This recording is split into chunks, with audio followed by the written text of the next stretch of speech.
Hello, everyone. Welcome back to the official podcast for the University of Calgary's iGym team. I'm your host, Khadija Abbas.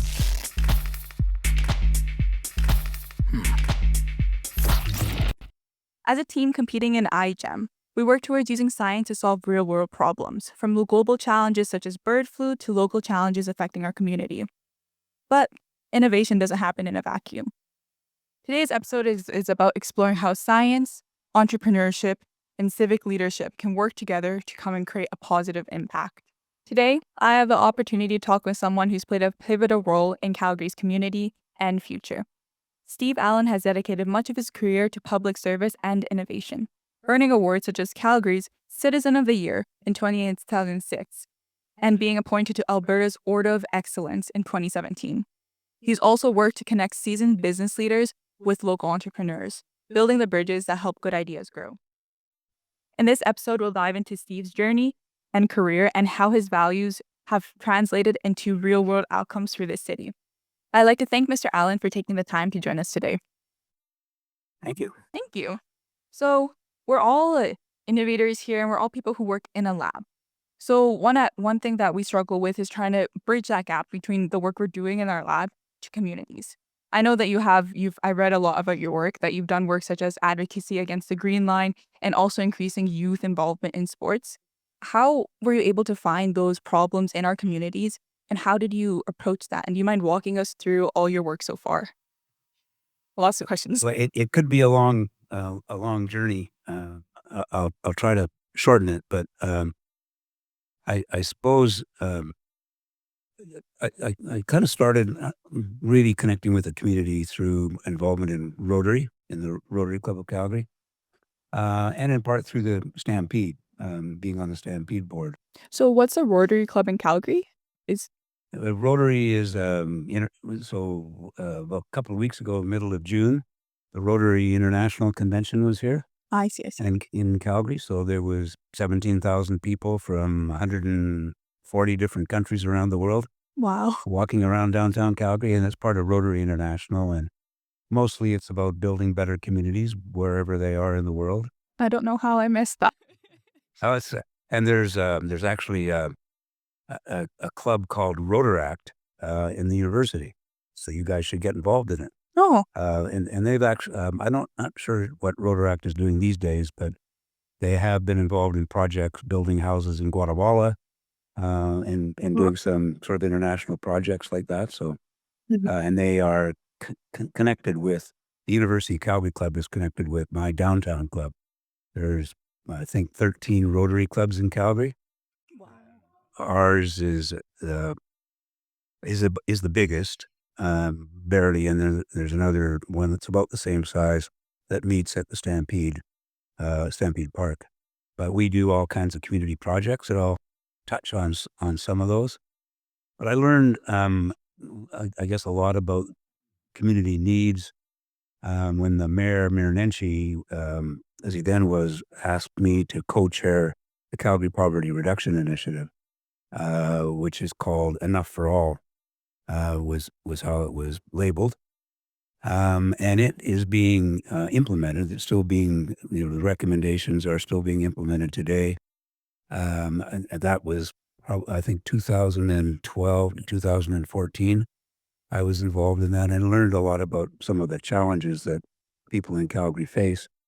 And the implementation is being done by an organization called Vibrant Communities Calgary. But it was in that, in my involvement in that I learned the importance of sport and physical activity to all communities. I'd always had that belief, but it became a pillar of ours. I learned the importance of early childhood literacy, which is something that our Rotary Club has really picked up on. And we recently raised over $500,000 from the big book sale that's going into early childhood literacy projects. I learned about the importance of nutrition and really trying to improve the lives of people when they're young, from zero on up, instead of trying to rescue them when they're broken as adults. So if we can, deepen our relationship with all communities at an early age, we will save a lot of problems. Yeah. So I got that was really how I got involved in particularly those initiatives. Did you get involved when you were in university or while you were working at university? Not so much. I was involved in sport in university. I played rugby Wow. for the university team for a year, and I played house league sports, and I was part of a. Um, we had early days of fraternities back then in the University of Calgary, so I was in a fraternity for a while too, and they got involved in all kinds of different projects, but it was also social connections. I see. So your involvement in the Rotary started while you were at the university? No, my involvement with Rotary started 1980. Oh, So was that while you were in university or? no, I No. was had long since left university, but I was invited to join the club, and so I accepted, and it's been great and really terrific in terms of community connections and identifying needs in our community and figuring out how to try to solve those needs.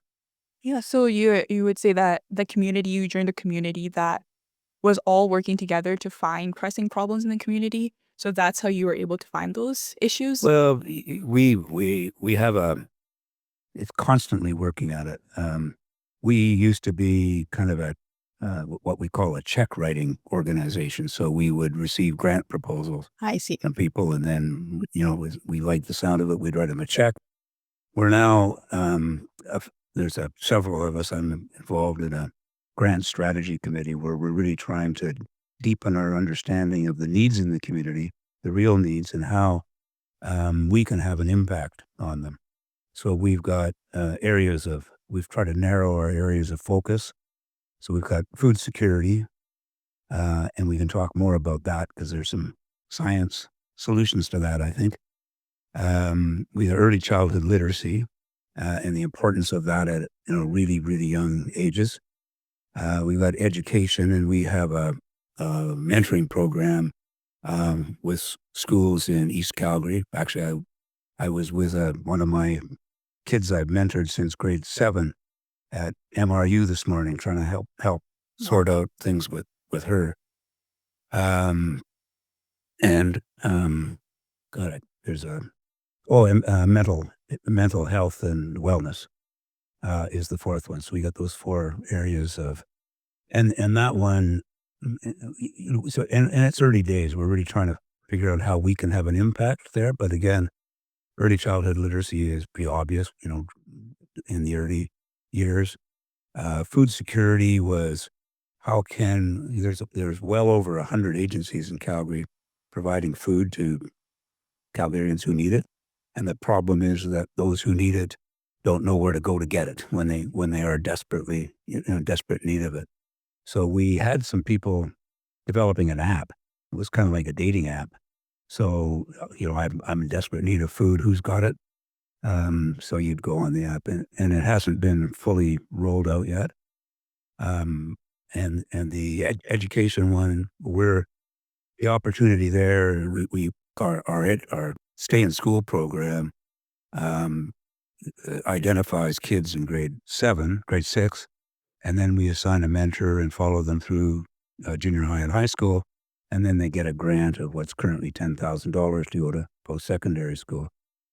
We've also just started an Indigenous program working with the Urban Society of Aboriginal Youth on a program with Indigenous kids in East Calgary high schools, really to create a community for them and try to get our funding will go to programming to connect them with their culture and connect them with one another so that they feel like they do have a community and they actually belong as they go to school.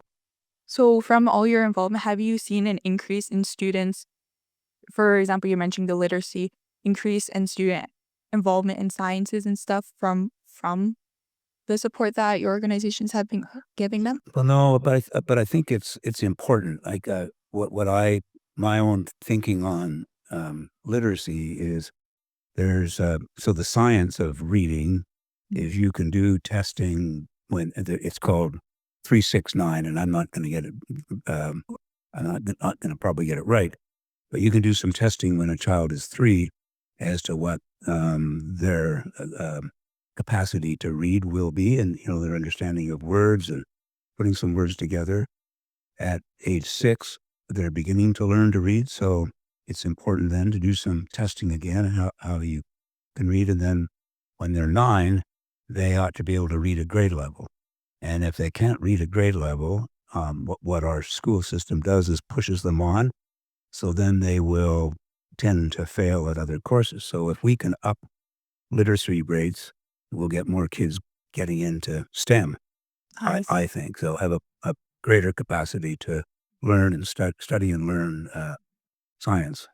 Do you think in this digital age where it's really hard for kids to get off YouTube, for example, especially if they're like still young, do you think that's also having an impact on literacy rates? And do you think what solutions are there for that? Well, yes, I do think it's impacting literacy rates, and you might be familiar with Jonathan Haidt, Haidt, I think it is, and who's written a lot about that. And the importance of restricting kids, giving them limited screen time when they're young and not relying on it, and the social implications if you don't do that, and they're serious. And his research, I think, is very impressive, and is pretty, it's leading edge. A lot of people are talking about that. So I think it's limiting screen time, giving kids what the importance of early childhood literacy is just reading to them. So reading to a baby when they're young, so they understand words and they understand the importance of a book, and even adults being seen to read rather than being on their screens all the time. Then a child learns that reading is acceptable and normal and something that's enjoyable and they'll want to do, and that conditions them to reading. But if they're on a screen all the time, it's then that's their mode of communication, and there's less likelihood of them kind of developing into scientists. And um, Do you also think that, for example, in communities that have lower income, parents usually don't have time to dedicate to sitting with their kids, reading to them at night? Do you think that's also kind of adding to the spiral of yes, very much so. So a lot of the work on our early childhood literacy is to make sure that kids in underprivileged communities have access to books, and so in the various health clinics and so on, when a child is taken for its vaccinations and checkups and so on, we make sure they leave with a book.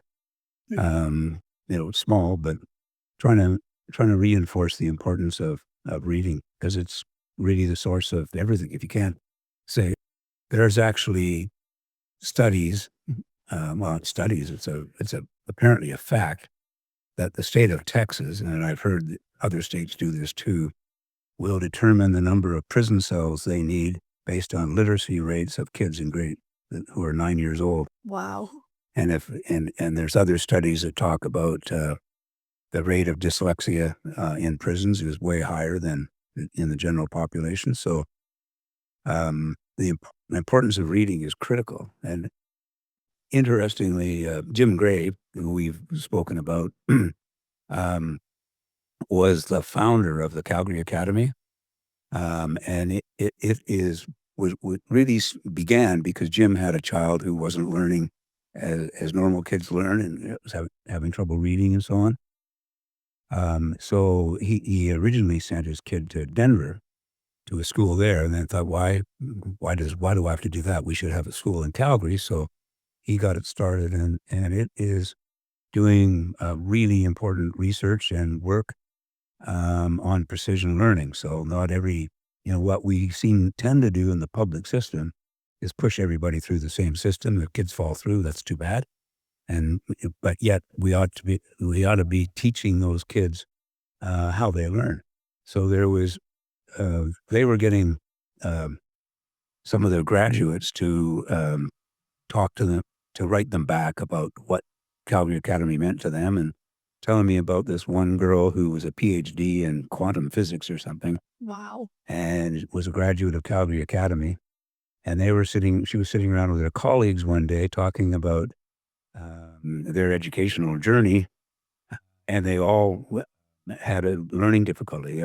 They all had similar problems, and the tactics that they learned in places like Calgary Academy managed to get them through that. They're brilliant people, obviously, but they just had this learning difficulty. So if you can't break past that, those kids are often doomed to failure.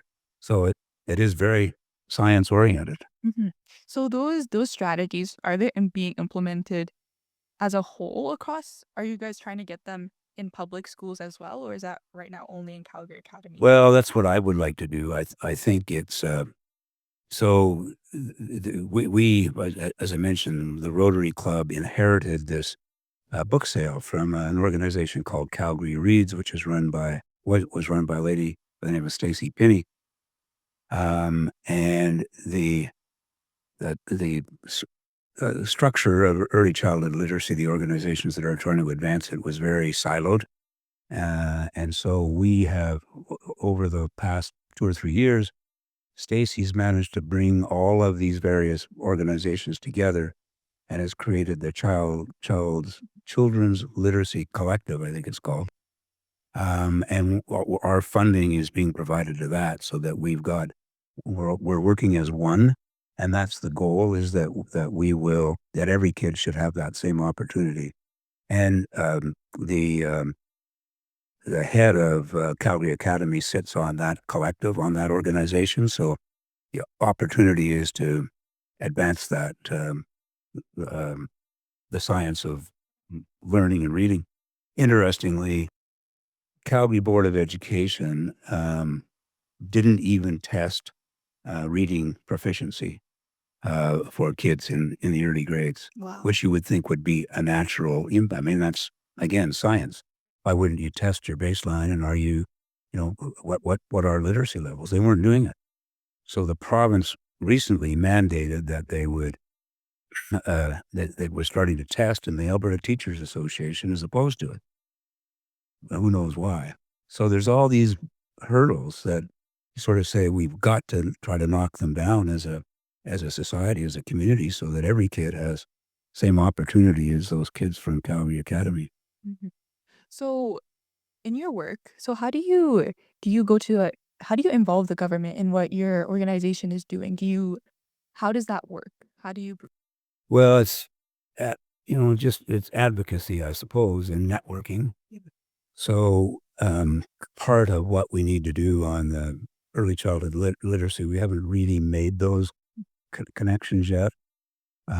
Starting to, and through Calgary Academy, we're doing that. But we talked a little bit there. You mentioned the Green Line, so that we were very deliberate about connecting with municipal and provincial politicians on that, and talking to them about the risks of what they were planning to do in tunneling under downtown Calgary through the underground river system of downtown. And again, it was we had a couple of connecting with science.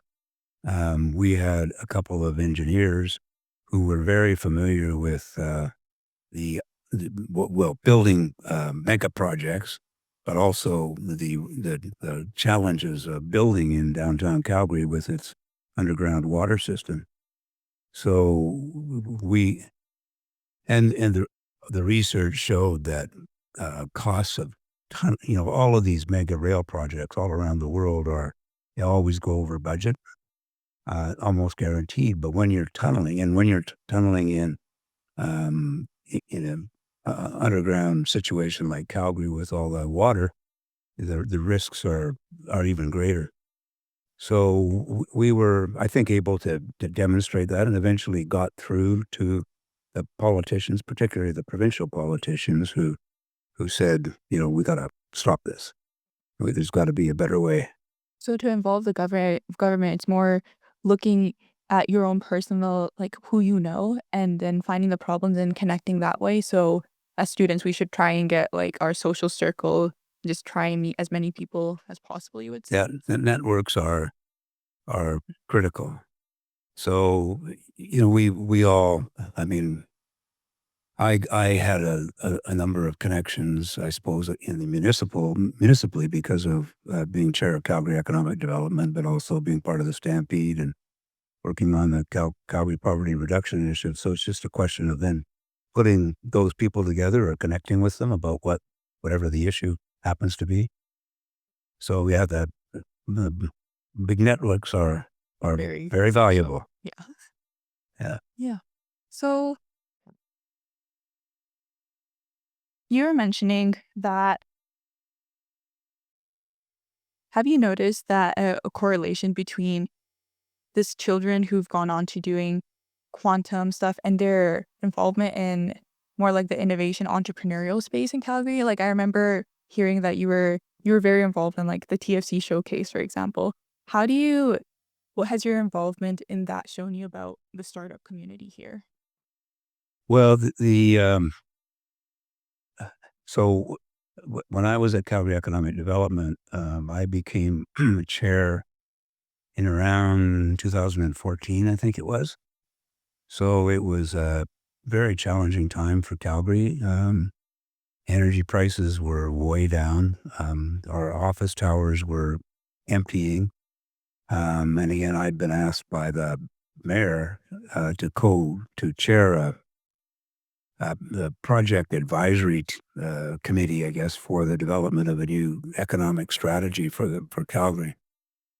And I worked very closely with Mary Moran, who at that time was the marketing VP of Calgary Economic Development. She later became the CEO. But we identified that, and we used to look at tech as a separate sector, but we broadened that to say tech is a part of everything. So, we had energy, we got major industries in Calgary, energy and ag and transportation and logistics, life sciences, which lives up here. And I'm probably missing some, but that the importance of tech in all of those and encouraging that. So we brought an organization into Calgary Economic Development called Startup Calgary. And it was That kind of a fairly loose knit group. But it grew and we provided support for it. We were there and encouraged the development of that yeah. platform Calgary, and then one of our board members became the head of the lab up here. Lab the Science Innovation Lab or Lab Next or No, it's called some. I can't think, uh and it's connected with other similar labs in Toronto and some other places like Collision. oh the is that the Rocky Mountain? Yeah, Oh yeah. that's it. Yeah. So a number of those things started, which are really, really good. And I think what I've certainly seen, and I left Calgary Economic Development in 2021 or something like that. But so I haven't been as close to it. But my sense is that we've really been quite successful in startups and technology, and the companies are finding a good home here. So, and the province and the city have been supporting that. We also started Opportunity Calgary Investment Fund. So I headed up the committee that got that going and got the $100 million from the city to set that up. So that was helpful too in providing some funding to help companies accelerate. You mentioned how your involvement in your communities have enabled you to support Calgary's innovation sector. I remember one big piece that I read about yours was the anti-Alberta energy campaign or investigation that you did. Do you mind walking us through that? What was that all about?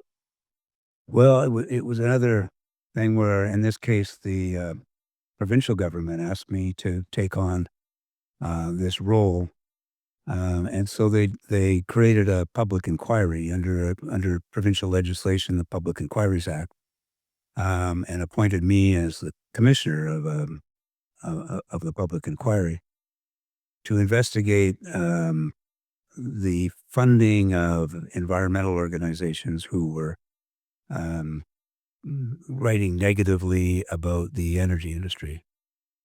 And so it was scheduled to take a year, and it ended up taking 2 years, in large part because of COVID. COVID kind of intervened, managed to stretch it out, but it was, like many of these things, it was a bigger job than anybody thought it was going to be at the start. So we investigated the funders, which so it was the mandate was to look at foreign funding of these environmental organizations. So much of the funding was coming from American foundations, and they were funding various environmental organizations with a goal of really shutting in the oil sands. It began, interestingly, with I happened to be there representing the Stampede. It was uh, Alberta's anniversary, 100th anniversary in 2005, and we were in Washington D.C. And there's a big lawn and that runs down there with the Lincoln Memorial and the Washington Memorial and all this stuff. Called the Mall, and Alberta, the province, in particular, had all these displays about what Alberta was all about, and there was this big, huge truck from the oil sands that is used to mine the sands.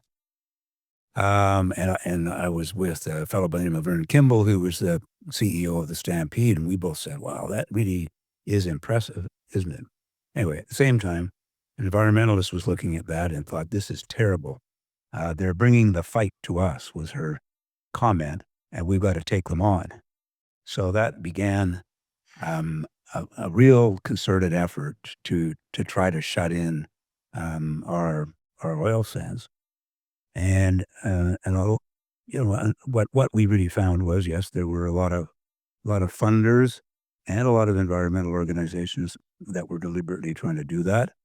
And our finding really had no teeth. We found them to be participants in anti-Alberta energy campaigns.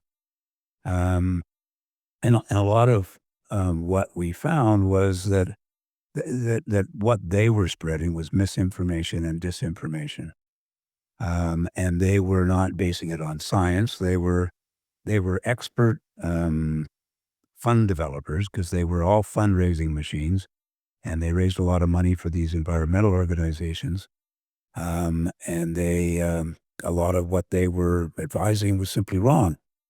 And the um, the science. The energy industry in science is phenomenal. When you think about, when I was a kid growing up, we learned in school about the tar sands, and we had this big deposit up there, and nobody had been very successful in trying to figure out what to do with it. But it was science that broke that, and now is leading to our prosperity as a province and frankly as a country. And I conducted over 100 interviews during the course of the inquiry with people who were CEOs of energy industries, energy companies, pipeline companies, public policy experts, academics, and environmentalists, who were much more balanced in their views, and really came up with a half a dozen recommendations, which was, my concern was, so what'll come of all this?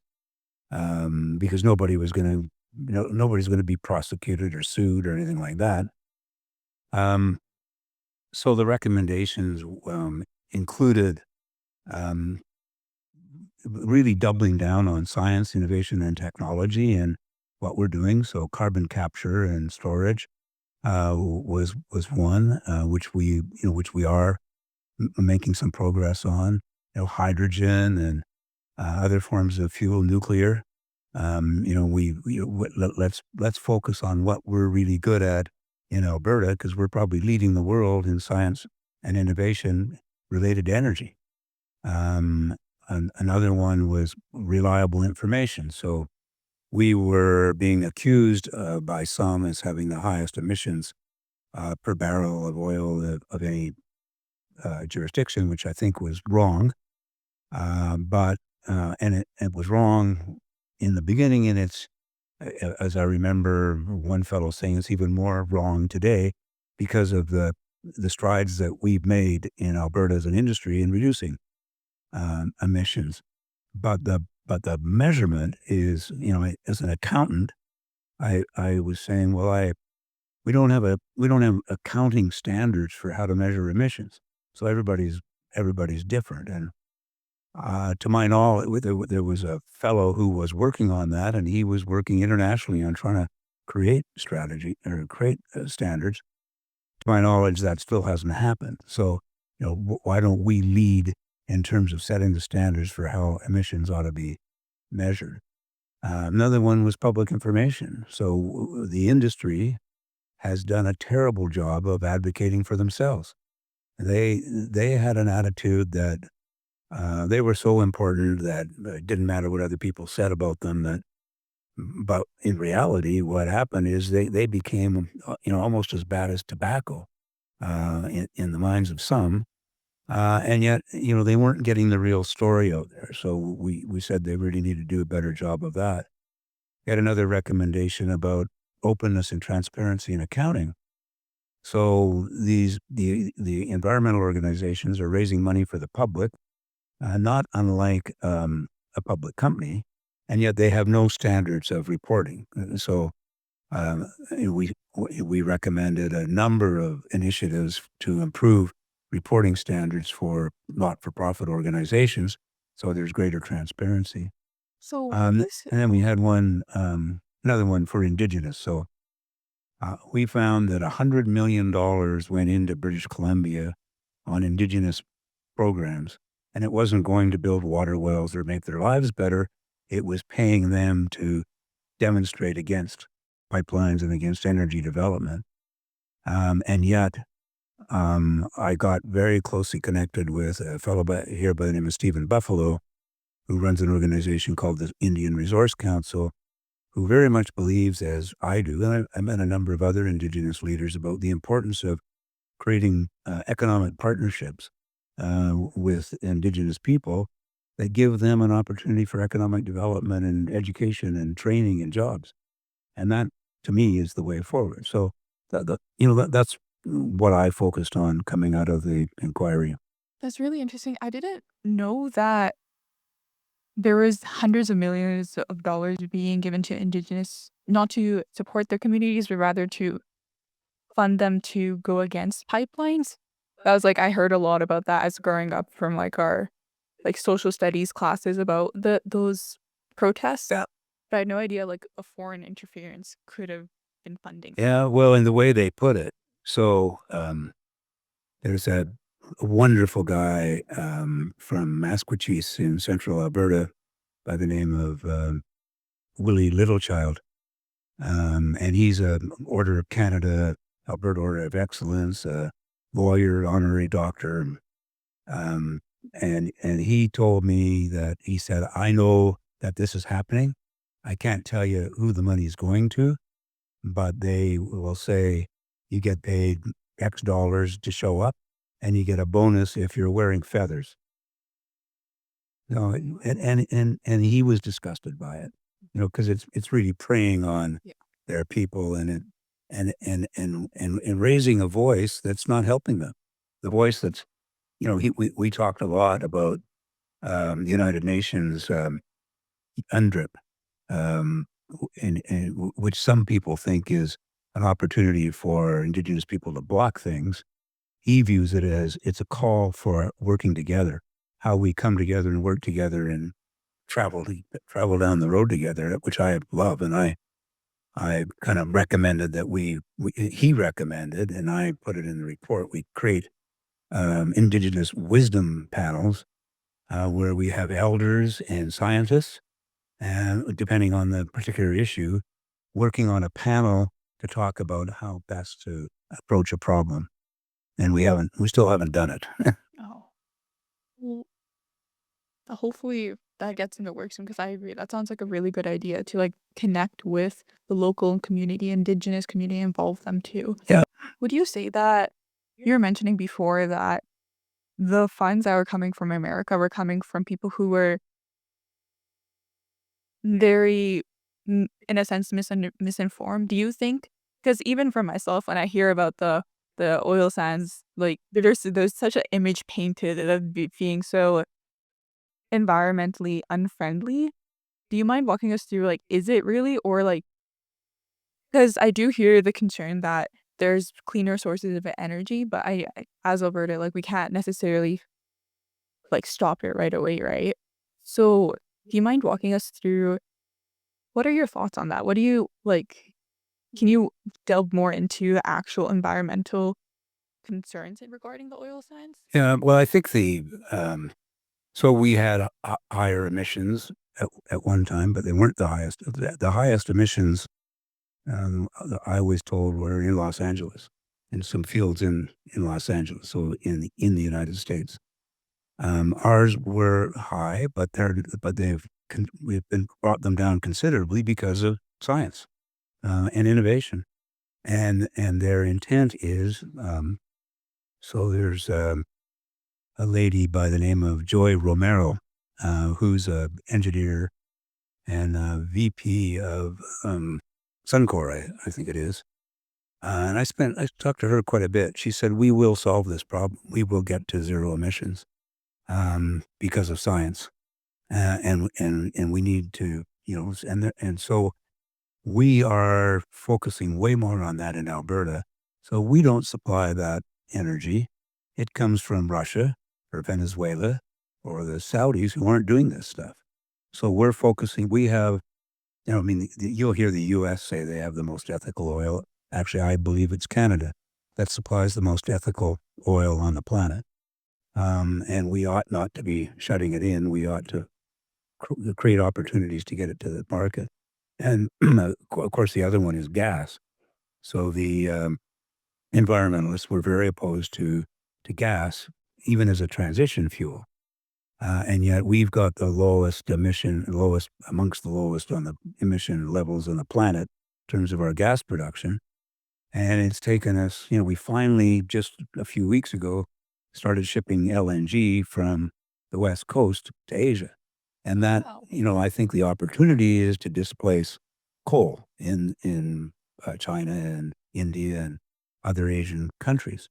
And we ought to do it in a way that when we supply the gas, we get them to commit to reduce, shut down a coal plant or something. I don't know exactly how you do it, but there has to be a way of doing that.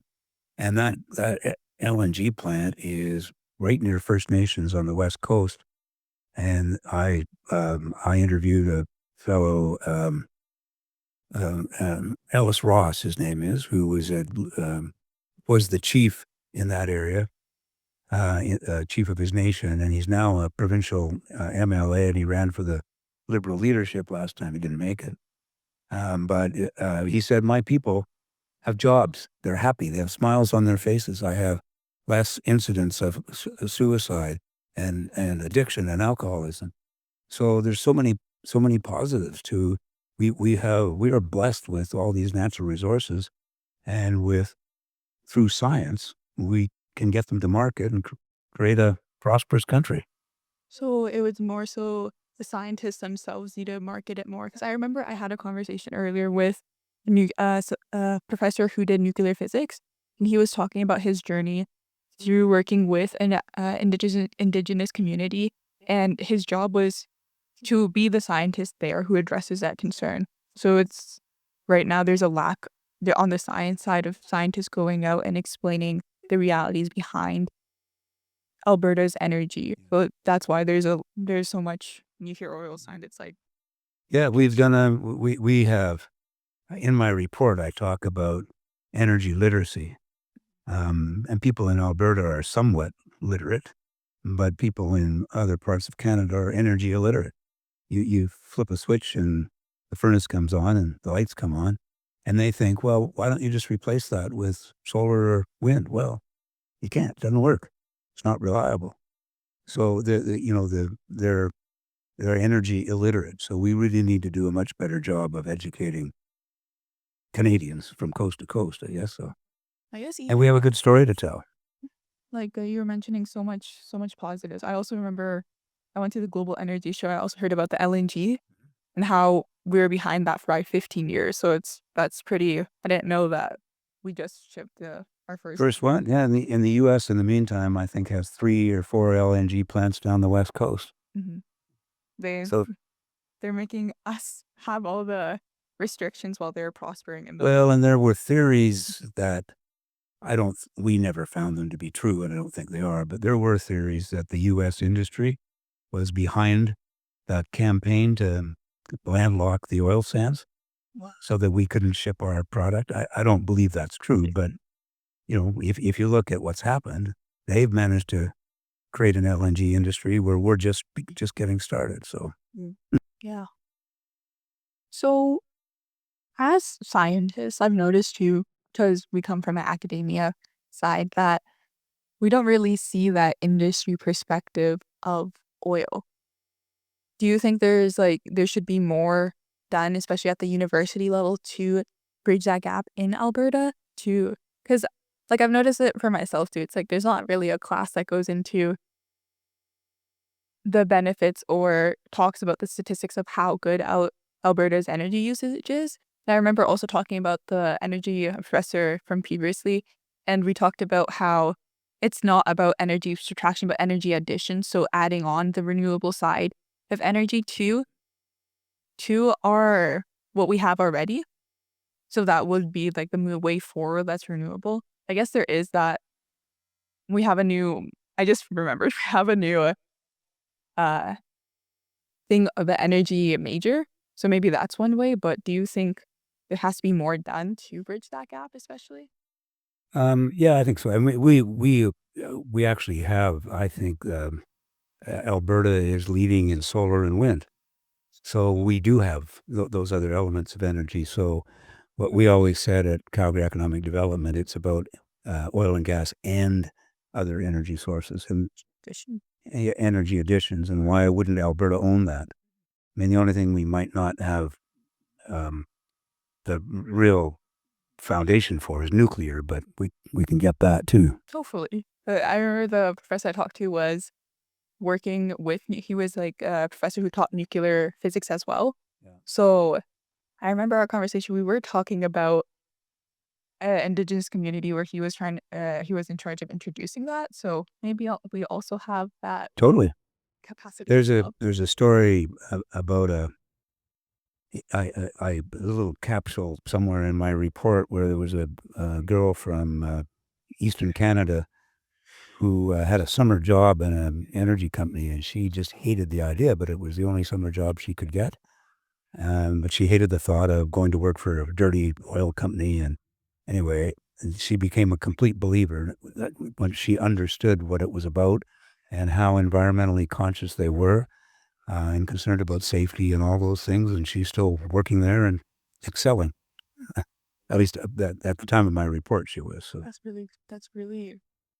so it's about learning more about it. Just so, of course, your professor should be teaching you more. Do you think also in regards to literacy for younger generations? Because I feel like especially in that middle school era is where this Yeah, like concern starts to arise, environmental concern. that's where it takes hold. Yeah. Yeah. So it should. And I think they only get one side of the story there. They don't get balanced views.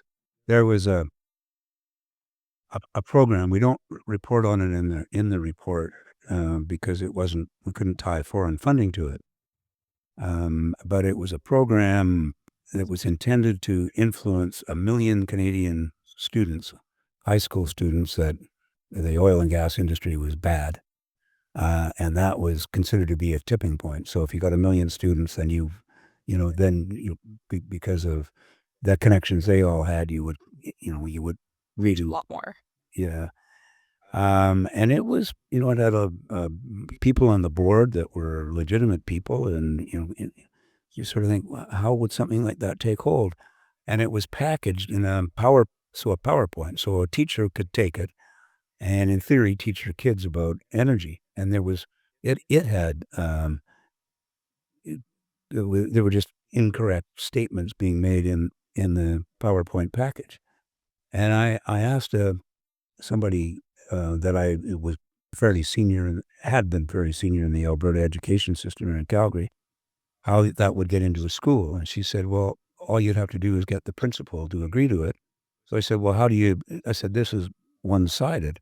How do you present the other side?" So she said, "Well, a good teacher would do that. But this is so easy. It would be a little a module for your class. You take it, present it, and you tick mark and you're done." Not many would go to the extra effort of saying, "Well, there's some misconceptions in here that I should correct." So, it gets to be very one-sided, and it should be much more balanced. So, That's really insane to hear that just the principal would have to say, give it okay, and then that content can go influence yeah, future. hundreds of kids. Yeah. Yeah, Wow. yeah, scary. Yeah. Huh. So in regards to children, we were talking previously also about sports. Do you want to delve in more into what your work has been in regards to that and the benefits that you've seen there? Yeah, well, again, back to Enough for All, the poverty reduction initiative.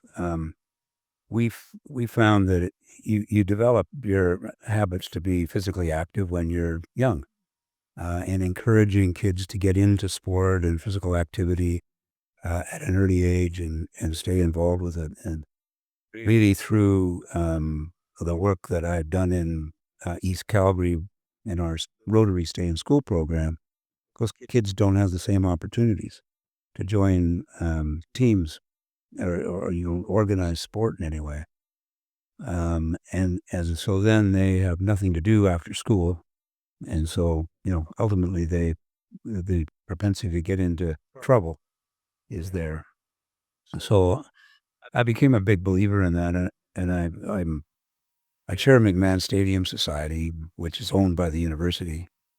And for a long time we were trying to get money to fix McMahon. And about 3 years ago, I gave up on that.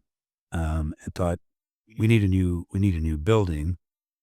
And I thought, well, what we really, I can't convince people to build me a new building. I need a strategy. So the strategy that we're working on is the importance of physical activity from a grassroots community basis. So we need opportunities to keep everybody from 0 to 100 should have an opportunity to be active, and they should have it in their own community. And recently, the city came up with a program called Game Plan that this current city council reviewed and kind of pushed it over to the next council. But it would have an investment of something like $250 million a year for 10 years or something like that. But we have not kept up in maintaining our existing facilities, and we've not built new facilities for a growing population. So I thought, well, in terms of selling this to people, we need to talk about the importance of physical activity and sport for the whole population, and tie it into wellness. And eventually, it ought to be tied into healthcare, because it will drive down healthcare costs. And there is science that I can't give you the citations, but there is proof of that, and intuitively it makes sense. So we've got this vision now of Calgary should be the healthiest, most active city in Canada. And we need to invest in community sports, grassroots level sports. And we also need, we've got the event center that is now being built, which I think is good. But we need we're focused on the oval, the Olympic Oval, which is very close to failing. Wind sport, which was really the foundation of our 1988 Winter Olympics and our reputation as a winter sports city. And the field house, which is slated to be just north of us in Foothills Park.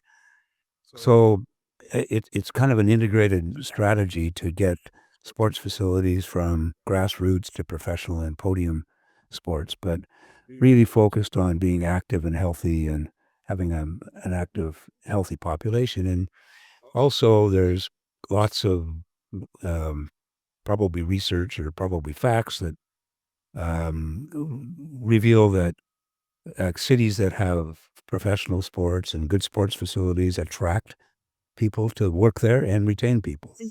So if you didn't have a professional, and it's part of your culture, social cohesion, people coming together to cheer for a team or to work on a team is critically important for the development of people. So many positives to it. So at one point, I also read that as children, being involved in aerobic exercises like running or swimming actually increases the size of their brain. Totally. So the benefits of sports not only is just like I think sometimes it's like said to be like, oh, this is just like this difference between a jock and a nerd type of thing. Yeah, But actually, in reality, it's more so if you do sports, you'll you're more likely gonna be able to participate in these in like the science community and stuff like yeah, that. totally.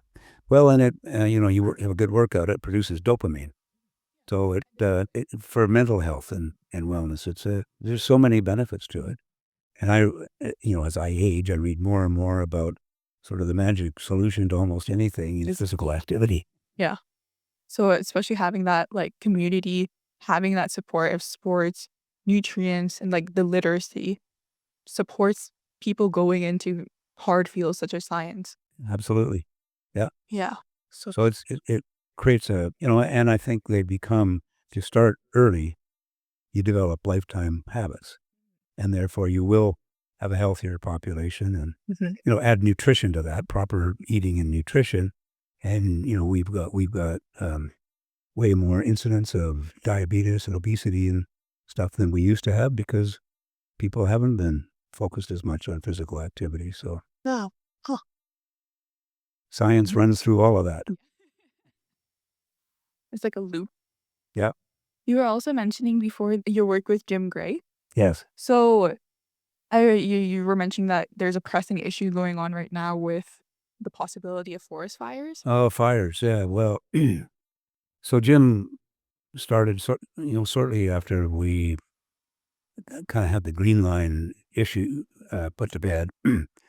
um, he has a cabin up in Canmore, and was and I think the Jasper fire heightened everybody's worry about a fire in the Bow Valley. So the Bow Valley is a complex area, and it kind of comes from the Bow Glacier. If you look at a map, there's almost a funnel where it comes down that follows the Bow River. And a fire would follow that, and from a wind coming out of the west, would really accelerate it.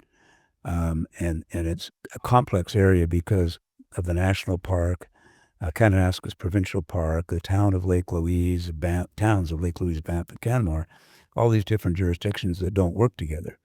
So to my knowledge, there's not even a emergency evacuation plan, which Jim and his group have been trying to encourage, but there could be 50,000 people in the park in the summertime. And if fire started, how do you evacuate them? And there's only one route out, being the Trans-Canada Highway. Wow. So they've kind of taken that thought, and they've talked to federal ministers, provincial ministers, all of the municipalities up there. And more recently, they looked at it nationally, and this is kind of where it ties into the energy issue. Um, is they have a fellow that's part of their team called Rick Doman, who was involved in the forest industry, and he's been asked to consult in the um, Sweden, I think, and Finland. He's close to the governor of Alaska. Alaska's asked him to get involved. Nobody talks to him here about proper forest management. And so this in a way goes back to the environmentalists many decades ago who said you can't cut down a tree. Well, even the indigenous people used to do controlled burns, and they would cut down trees, and they would have a break so that a fire couldn't spread. And we've lost those practices. So once a fire gets going, it's going because there's so much fuel on the forest floor. So the theory is that you could, through proper forest management, you could reduce the incidence of forest fires, and or at least that they won't be as severe. You get breaks, you take out a lot of the fuel, they make them less severe. So what we're seeing now is, I mean, there's still, I think Jim told me today there's 1,800 fires burning or something in Canada, but the smoke, like there was a football game in Regina canceled last week or postponed because of smoke. My grandkids couldn't go out at lunchtime or recess here in June because of smoke, and it's having health implications. So it's having negative implications on our health. So we need a national strategy to deal with it. And the other interesting side of it, and I talked about it in my report as an accountant, all we ever talk about on the fossil fuel side is emissions, and our emissions are small, only 1.5% of global emissions. But we never talk about the asset side, and we've got the second or third largest forest in the world in Canada, and they're a carbon sink, particularly if they're well managed. So we could conceivably be probably net positive if you look at the full forest, the balance sheet between carbon sink and carbon emissions. So I think it's something again that we need science, and there's Rick Dolan. There's technology that through drones and otherwise that help you identify areas that are particularly prone to burn and that you could go in and clean out the forest floor or whatever. There's developed techniques. So again, um, science is important How in that all of this. the huge issue of forest fires and possibly like a huge preventable tragedy. So science plays a big role in seeing and trying to solve that problem. Yeah, and we've ignored it for years. So what they've said is some people say it's probably too late for Bow Valley. I mean, it's never too late to start, but and what they really need to do first is look at an evacuation plan because it could be devastating. Imagine what it would do to the tourism industry if there was a big fire up there. It would damage it for years.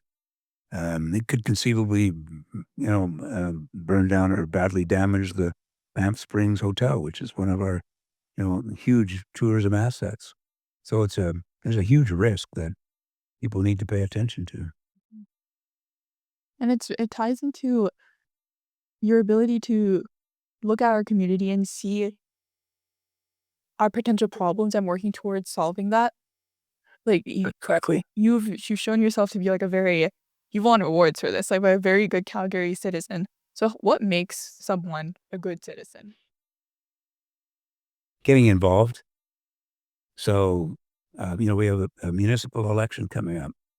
So I'm saying to people, well, learn who your candidates are and what they stand for. Get involved. If you like somebody, you like what they're doing, go work for them. Find out what the issues are. What are the important issues, and what do they think about those issues? Where do they stand on them? And if you don't like what they say, then you know, go research somebody else.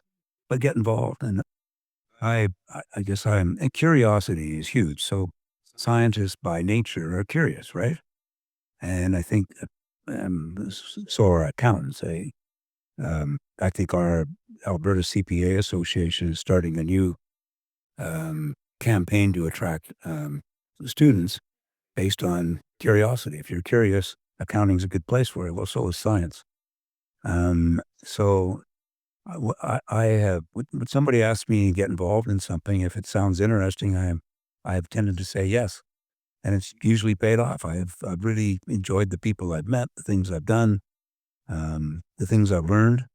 And, you don't always accomplish what you think you might accomplish when you first start out, but hopefully you make some headway. And so yeah, just get involved, be curious, and get involved. Say yes, and do it. Yeah, that's a really good point that also the election's coming up soon. So Yeah. that's a good way to start. Well, and it's so many people vote based on so somebody says you should vote, you've got to participate. Well, that's only part of it. You gotta research. Who are you voting for, and what do they stand for? And too much of it is voting on name recognition. Oh yeah, I know, I've heard of that person. So, but what do they really stand for? Who are they? Who else is running? And maybe you like somebody better that you should support. The literacy. Being able Exactly. yeah. Exactly. Huh. So, I guess our last section here is just a round of fun questions. So I'm gonna rapid fire, or you can take your time answering them. So, first one is, if you were given unlimited money, what would be the first thing you would spend it on? Well, yeah, interesting. One of the challenges with sport, probably STEM education, music lessons, whatever it might be, is transportation in underprivileged communities. So I keep, as long as I've been involved, I said, we can probably find funding to get kids to join teams and stuff up there, but they can't get to games or they can't get to practice. So how could you solve that transportation problem?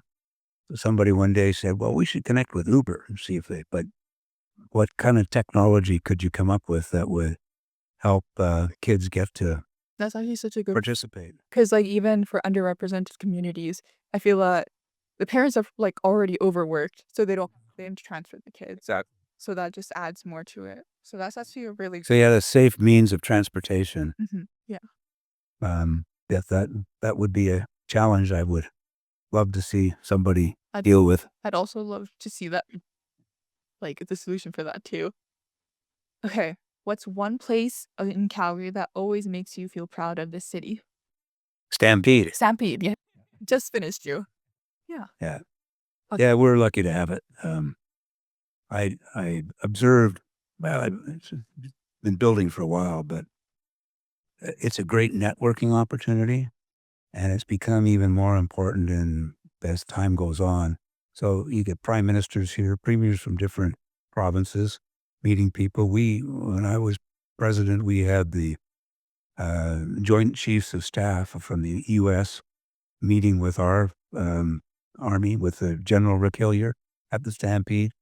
They came up for regular meetings. I mean, it's a chance to network and meet and solve problems in a informal setting. It's a huge asset for us. Yeah. Calgary. It's also fun too. Yeah. I agree. What's the best piece of advice you've received and what's the worst? Um, probably when I was finished university and I was taking articling for my CPA, chartered accountant in those days. I wanted to quit. I hated it. And my dad said, just hang in there and finish it. So I'm glad I did. It opened up all kinds of opportunities for me that I otherwise wouldn't have had. Accounting, I think, differentiated me from a whole bunch of my friends who were lawyers or engineers. Um, that was positive. It's always a parent's advice. I feel like whenever you have advice from parents, they're always usually right. Yeah. Yeah, yeah, they've got some wisdom, and I can't think of a piece of bad advice. Um, again, it's somebody tells you something, I guess be skeptical. Yeah. You know, Unless your parents. learn for yourself, and Hmm. yeah. Yeah. So, what's one futuristic piece of tech that you would love to see in Calgary within the next 10 years? Besides a transportation system for Um, well, there's another project I'm working on that I've been trying to help on. I know nothing about it, but it's a lady here at the university called Dr. Bonnie Kaplan, who wrote a book about the better brain. And it's about nutrition and micronutrients as the first line of attack for things like ADHD and anxiety and stress. And her research shows that it's very effective and much more effective. It doesn't always work, but it should be tried before drugs Mhm. that have all kinds of side effects. And so I don't know if this is probably not completely answering your question, but we are trying to work with the province. I connected her with a minister of mental health, and we're working with a guy in that department, and they've now got us connected with somebody in Recovery Alberta, one part of the new system. And she's assembled a group of 6 or 8 international experts on this, and yet we have trouble getting attention of them. And what all she really wants to do is take some of the mental health clinics in Alberta and use them, put them on micronutrients and proper nutrition, and leave the other ones however they're currently treating them and compare the results. But we can't break through the system. Having too much trouble breaking through the system to make it happen. I see. So I didn't know that micronutrients had such a were capable of solving like yeah, it's a yeah. I mean, the book's called The Better Brain, and she's was on the faculty here, and she's professor emeritus now. She won one of our top 7 over 70 awards. wow. So that's how I got to meet her. Wow. But yeah, it's good stuff. Wow. Maybe I'll take a read at that. Yeah. But I think the cameras are overheating a bit. But do you have anything to end us all off? One thing that you would like everyone to like some ending words that you have for everybody here today? Oh, well, it's been fun chatting with you. And it's Thank you again, what by it the way. what it made me realize is you know I'll take on a project because it interests me, but really at the foundation of all of them is science, and so it's important, and we're lucky to have a great school here and great students like you folks that are pursuing this. So I'm pleased to have been part of this. So thank you. We're very pleased to have your guidance and your wealth of knowledge shared with us today. So thank you so much for taking this time. Thank you.